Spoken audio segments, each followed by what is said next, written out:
Save Gojek ada dulu. Yang tadinya gig worker sampingan sekarang jadi pekerjaan utama loh. Mereka lebih cenderung menyebutnya sebagai disposable worker. Disposable tuh artinya gampang digantikan, gampang dibuang. Kalau udah nggak kepake, ya sudah kayak disposable tissue gitu kan ya. Kalau nggak pakai udah dibuang. Gimmick ya. Bukan ojek online gimmick. Oh gitu ya. Saingan kamu bukan cuman orang Indonesia, orang Nepal, orang Vietnam gila sih.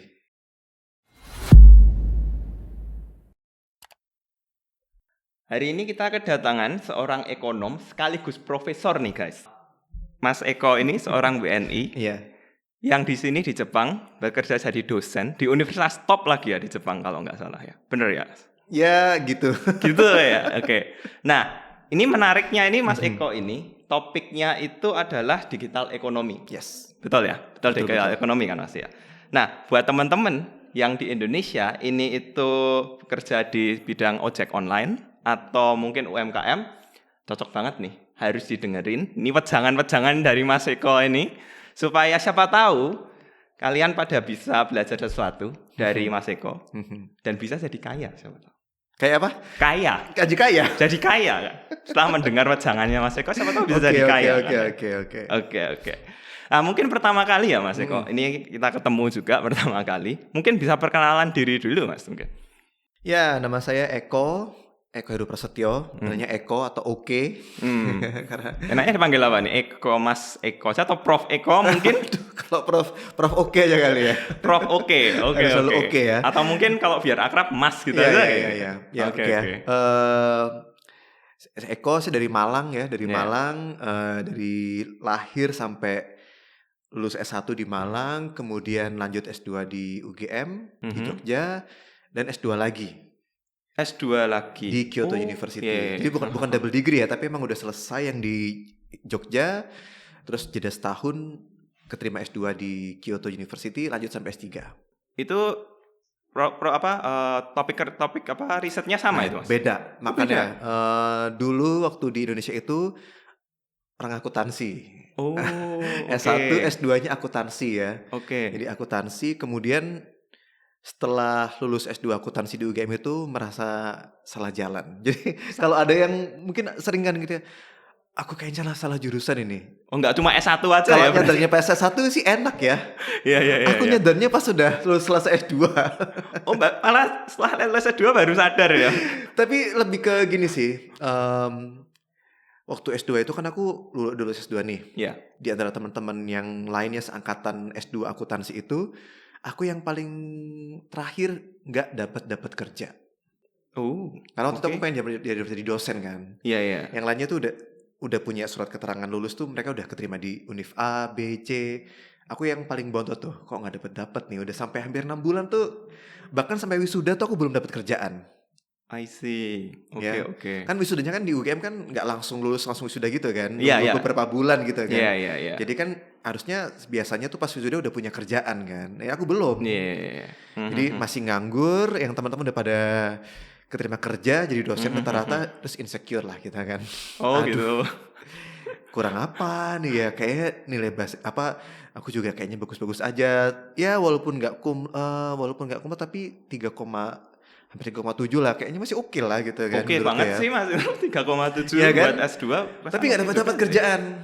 Terus selama cari-cari kerja itu, karena aku naik ojek online itu tahun 2016, Gojek lagi booming lagi banget. booming banget itu ya. Lagi bakar-bakar duit. Iya, lagi sama zaman bakar-bakar duit, lagi murah-murahnya semua itu ya. Kalau kita kasih kode referral, kita dapat voucher 50.000. Kalau teman kita pakai gitu kan bakar duit. Jadi aku ke mana-mana, ke Semarang, Surabaya, ke Kediri, pokoknya naik ojek online. Selama naik ojek online itu, akhirnya kan ketemu semua banyak orang ya. Ngobrol sama ojek online-nya itu. Udah berapa lama Pak ngojek? Saya dapat berapa gitu. Dari situ mulai ngerasa salah jurusan. Kenapa nggak jadi tukang ojek online aja aku ya setelah itu? Justru malah kenapa nggak jadi tukang ojek online? Bukan. Maksudnya kenapa aku nggak ngeriset tentang ojek online gitu ya? Oke. Aku pikir awalnya kayaknya kok lebih bonafit jadi tukang ojek online ya. Awalnya aku tapi itu gitu. Kejadian sekarang ya.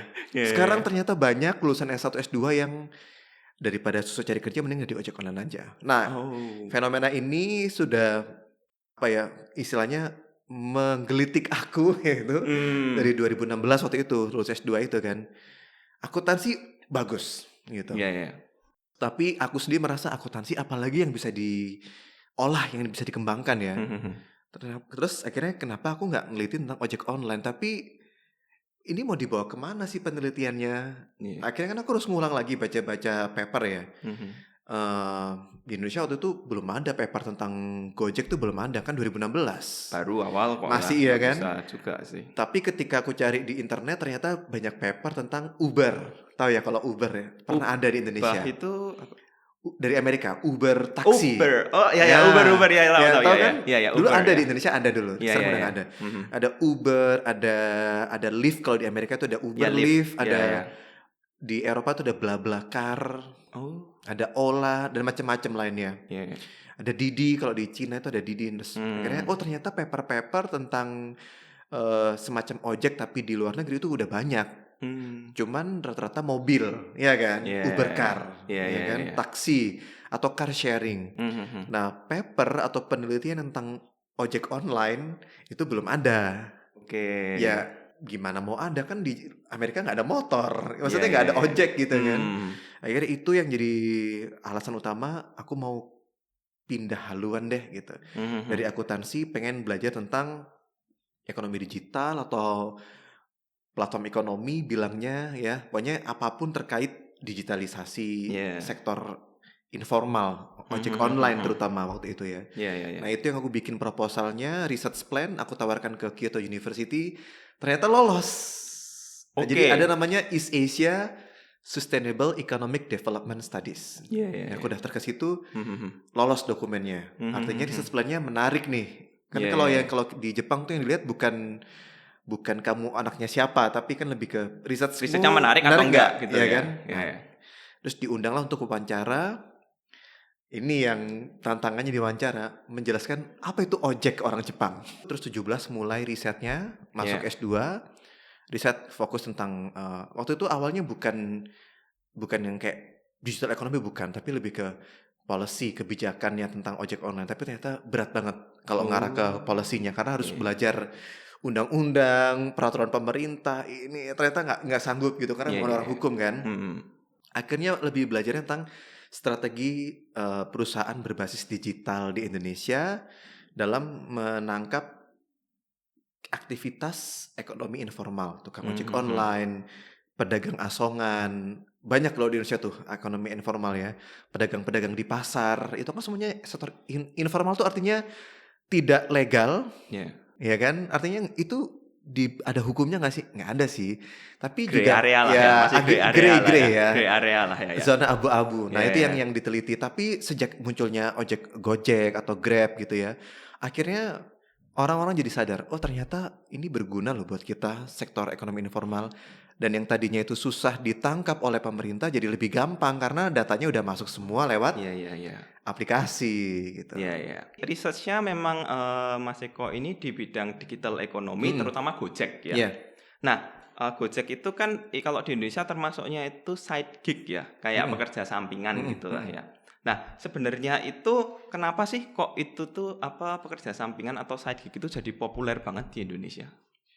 Ya, tidak hanya di Indonesia ya, di mana-mana sebenarnya side gig jadi populer karena kita bisa memaksimalkan apa yang kita punya, gitu kan. Kan awal-awalnya ojek itu daripada nih motor nganggur di rumah nggak dipakai apa-apa, mending dipakai buat ngojek lumayan dapat duit, gitu kan. Di Jepang ada atau nggak sebanyak di Indonesia tentunya, tapi gig di Jepang juga bisa. Nah yang tadinya sampingan tadi itulah yang pengen orang dapetin. Sampingan tuh ini duit sampingan ya, penghasilan tambahan untuk mereka bisa nikmati lewat aset atau skill yang mereka punya gitu.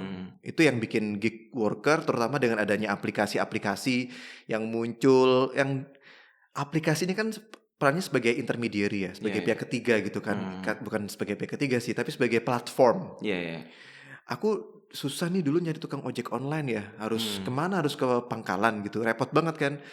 Ternyata sekarang lewat handphone aja orang langsung Orang bisa datang ke dapat rumahku. ya. Nah, itu yang memudahkan customer tentunya kan. Di sisi lain, ya berarti supply tukang ojeknya harus makin banyak juga. Oke. Dan itu sangat-sangat apa ya, menjanjikan lah istilahnya. Oke. Oh, berarti karena itu ya, pertamanya itu memang simple supply and demand lah ya. Simple supply and demand. Dan kalau kita ngomongin Gojek kan, Gojek bukan bertempur di pasar yang udah ada. Yeah. Gojek bikin pasar baru kan.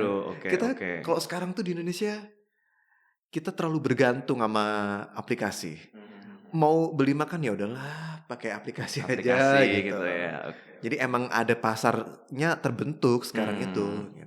Oke. Nah, tapi menariknya ini Mas, kemarin itu kan belum lama ini aku kan pulang ke Indonesia. Aku suka ngomong-ngomong nih sama driver-driver ojek online itu kan.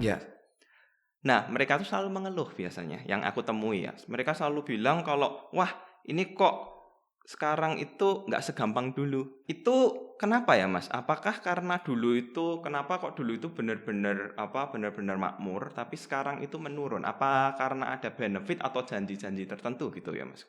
Kalau dibilang makmur, nggak juga kali ya. Kayaknya emang ada tukang yang dari tukang ojek terus tiba-tiba jadi kaya gitu, kayaknya enggak ya.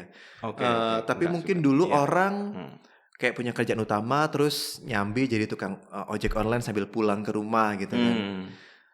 Setelah COVID mungkin ya, atau mungkin sebelum ya saat COVID orang-orang kan banyak yang di PHK. Akhirnya yang tadinya nggak kepikiran ojek online, kayaknya enakan jadi ojek online jadi kayak gampang daftarnya gitu. Gampang daftarnya juga gampang diberhentikan juga. Iya kan, karena supply-nya banyak banget yang mau jadi tukang ojek online. Kalau kamu nggak bisa mengikutin aturan kita, ya udah kamu selesai aja. Banyak kok yang ngantri di belakang. Aku pernah tanya gitu ke tukang ojeknya. Kenapa Bapak nggak protes? Kalau kita protes Mas, ya besok kita diganti dong sama orang lain gitu. Mereka lebih cenderung menyebutnya sebagai disposable worker. Disposable itu artinya gampang digantikan, gampang dibuang. Kalau udah nggak kepake, ya sudah kayak disposable tissue gitu kan ya. Kalau nggak pakai udah dibuang.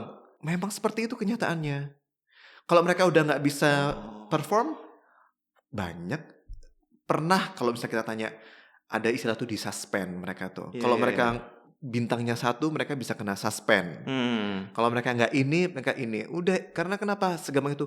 Karena segampang itu mereka digantikan oleh orang lain yang juga pengen. Jadi ojek online.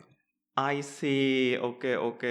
Tapi kalau dari ini ya, pantas saja kemarin waktu aku tanya-tanya mereka juga, ya mereka mau nggak mau harus ngejalanin ini. Apalagi nggak tahu ya. Tapi kalau dari cara benefit kayak gimana itu Mas? Soalnya kan kemarin kalau nggak salah aku lihat berita juga kan bisa dapat kayak THR atau apa gitu kan. Nah itu beneran nggak sih Mas kalau menurut dari gimmick ya itu? Bukan THR ojek online gimmick. Oh gitu ya. Iya. Kalau aku ngelihatnya ya, aku juga sempat diskusi sama rekan lain yang mendalami topik yang sama. Gimmick sih. Terus habis itu kan habis muncul tuh beritanya. Udah besok-besokannya nggak ada lagi tuh. Oh gitu ya. Soalnya kemarin juga waktu aku tanya mereka lebih bilang kita nggak tahu apa syarat-syaratnya kayak apa. Itu kan? Nggak tahu. Cuma aku nggak tahu apakah itu gimmick atau dalam bahasa. Kalau gimmick itu kan bahasa anak sekarang. Kalau bahasa bisnis mungkin banyak lip service. Kalau orang Jawa bilangnya tuh abang-abang lambe. Oh ya, cuma mulut aja ya. Cuma di mulut aja gitu karena ya pada praktiknya kayaknya mungkin harus ada ini terus lama dapat plusnya harus ini itu mendingan ya udahlah gitu ya. Udah terlupakan. Ya makanya itu ya kenapa ya tadi ya disposable banyak yang bisa menggantikan. Kedua mereka juga tukang ojek online ini kan bukan pegawainya Gojek. Pegawainya Gojek itu yang di headquarternya Gojek itu loh. Ya misalnya kayak IT developer, data scientist itu pegawainya Gojek. Tapi ojek online tuh bukan pegawai Gojek, mereka sebagai mitra. Ya kan sebagai agen, agent. Ya kamu dibutuhkan untuk mengerjakan task ini. Tasnya apa? Nganterin orang dari poin A ke poin B. Udah selesai itu, udah kita nggak butuh kamu lagi. Nah mereka itu nggak ada.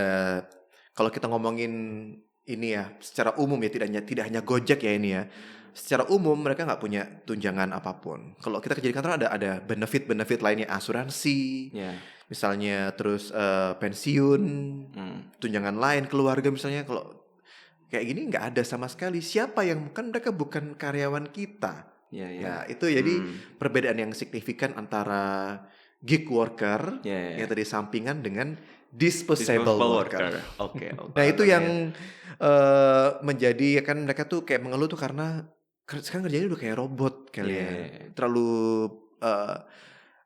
Terlalu banyak ya demandingnya gitu. Ya, berarti intinya mereka tuh nggak punya bargaining power lah ya intinya. Nggak ada sama sekali. Terus kalau nggak ada bargaining power, terus mereka itu kalau nggak salah sekarang ini kan sering banyak ada tagar kabur aja dulu itu ya. Akhir-akhir ini banyak banget ya itu tagar kabur aja dulu. Menurut Mas Eko kayak gitu itu solutif nggak itu kalau misalnya kabur aja dulu gitu? Sebenarnya kita mau kabur dari siapa sih? Ya, kabur dari ini, dari apa kenyataan ini misalnya. Atau kabur gitu kan, untuk mendapatkan apa gitu ya. Ini persepsi yang harus benar-benar diperbaikin ya. Aku sih mendukung aja kalau mau kabur aja dulu ya. Tapi kalau kabur nggak pakai persiapan, di Indonesia aja kita nggak survive, apalagi di negara orang lain gitu ya. Itu benar-benar harus dipikirkan ya. Jadi tapi bukan berarti terus kita ngelarang jangan kabur dari sini, bukan itu. Atau lagi kayak misalnya ada yang bilang, alah kalau kabur paling jadi warga kelas 2, kelas 3 gitu. Ini bukan masalah siapa kelas itu 2 yang bilang? Ini kabur aja dulu tuh bukan masalah kelas 2 atau kelas 3 ya. Tapi menurut aku kalau kabur itu dimulainya, motivasinya dari kita sendiri nih, bukan karena orang lain ya. Itu kita bakalan tahu kita mau ngapain. Kalau cuman kabur dari pemerintah, sampai kapan gitu loh ya. Paham. Soalnya paspor kita masih WNI sampai sekarang nih, walaupun kita cari duitnya di Jepang. Tapi kalau kita kabur karena kita pengen nih, aku pengen belajar bahasa Jepang, pengen punya kemampuan A, B, C, makin kuat dong motivasinya ya. Jadi kita kabur, kita jadi punya sesuatu yang mau kita raih gitu loh. Nah itu yang menurut aku yang salahnya orang-orang tuh melihat kabur aja dulu sebagai kayak udah ngelihat influencer misalnya. Kayaknya enaknya tinggal di Jepang, gajinya gede. Tapi emang enak. Enak sih. Enak kan. Tapi jadi kayak kalau cuman gaji gede kamu bisa kok ngapa-ngapain aja gitu. Tapi buat apa gitu kalau kamu nggak tahu apa yang harus kamu upgrade, lakukan gitu ya. Berarti minimal, kalau yang bisa aku simpulkan, minimal harus ada skill tertentu lah ya sebelum dan tujuan ya. Maksudnya mau kesini tuh mau ngapa dan skill apa yang bisa aku bawa ke situ gini. Makanya itu bedanya kerja di Jepang dan kerja di negara lain ya. Untuk kalau mau kita di LPK diajarin bahasa Jepang dasar lah minimal ya. Kemudian harus ada ambil skill worker kan ada sertifikatnya ya. Jadi nggak bisa tuh sembarangan orang langsung datang ke sini gitu. Dikiranya kabur ke Jepang gampang. Nggak gampang juga. Nggak gampang apapun juga channelnya ya. Mau jadi pelajar, mau jadi pekerja, engineer, mau jadi apapun, itu nggak ada yang gampang prosesnya. Orang Jepang aja nyari kerja bisa setahun loh. Bener banget sih, bener banget.